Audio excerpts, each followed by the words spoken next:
తాను ఆత్మహత్య చేసుకునని మాటిచ్చానని కన్నీటి పర్యంతమవుతున్నారు తల్లి. అవును, చందు తనకు హామీ ఇచ్చారంటూ, తనకి మాటిచ్చారంటూ కూడా తల్లి చెప్పుకొస్తున్నారు. ఆత్మహత్య చేసుకునని మాటిచ్చాడంటూ కూడా కన్న తల్లికి చెప్పానంటూ కూడా ఆ తల్లి చెప్పుకుంటూ కన్నీటి పర్యంతమవుతోంది.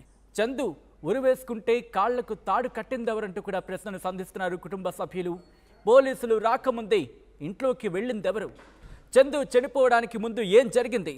ఉదయం 10:30కు పవిత్ర అపార్ట్మెంట్కు వెళ్ళిన చందు, పవిత్ర పుట్టినరోజు, ఆమె ఇంట్లోనే బలవన్మరణానికి కారణం ఏంటి?